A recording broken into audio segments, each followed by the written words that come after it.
Hi everyone, welcome to our CWSN Leela Bhanu channel. జున్నుబాలు అంటే తెలియని వాళ్ళు ఎవ్వరూ ఉండరు. జున్నుబాలు అంటేనే మురుబాలు. గేదెలు కానీ ఆవులు కానీ తొలిగా వాటి యొక్క బిడ్డలకిచ్చే పాలనే మురుబాలు అంటారు. దీనివల్ల ఉపయోగాలు ఎన్నో ఉన్నాయి, ప్రయోజనాలు ఏమిటో తెలుసుకుందాము. ప్రోటీను, కాల్షియం, ఫాస్ఫరస్, విటమిన్ బి12, జింకు, బాలల్లో బాలికల్లో చిన్నపిల్లల్లో ఎత్తు పెరగడానికి కూడా ఈ జున్నుపాలు ఎంతో ఉపయోగపడతాయి. దంతాల్లో ఆరోగ్యం, ఎముకలు పటిష్టం, కణాల నిర్మాణానికి కూడా ఈ జున్నుబాలు ఉపయోగపడతాయి. గర్భవతులు జున్ను తిన్నట్లయితే తల్లికి, కడుపులో ఉన్న బిడ్డకి కూడా శ్రేయస్కరం. విటమిను, మినరల్స్ కూడా జున్నుబాల్లో శ్రేయస్కరంగా ఉన్నాయి.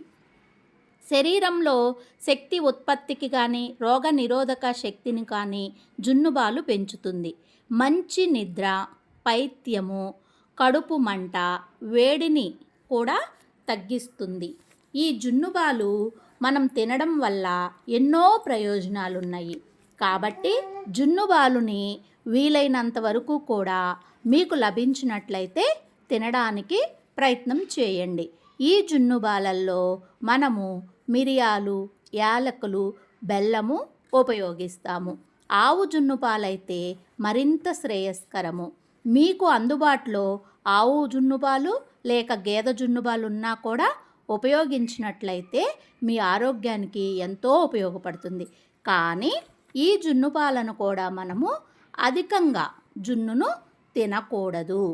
ఏ పదార్థమైనా సరే మనము మితంగా తినాలి. ఇప్పుడు నేను చూపిస్తున్న మన ఆవు జున్నుపాలు గనక వీడియో మీకు నచ్చినట్లయితే మన లీలా భాను ఛానల్ని సబ్స్క్రైబ్ చేసుకోండి, లైక్ చేయండి, షేర్ చేయండి. ఒక్కసారి ఈ విధంగా ట్రై చేసి కామెంట్ చేయండి. లీలా భాను ఛానల్ని సపోర్ట్ చేస్తారని కోరుకుంటూ, జున్ను వల్ల ఎన్నో ప్రయోజనాలు ఉన్నాయి కాబట్టి ప్రతి ఒక్క మిత్రులు కూడా మీరు ఆర్టిఫిషియల్గా ఉండే జున్ను కాకుండా మనకి నేచురల్గా ఉండే ఆవు జున్నుపాలు, గేదె జున్నుపాలును తింటారని కోరుకుంటూ, మన లీలా భాను ఛానల్ మిత్రులందరికీ కూడా మరొకసారి ధన్యవాదాలు తెలుపుకుంటున్నాను. Like, share, subscribe. Bye. Thank you.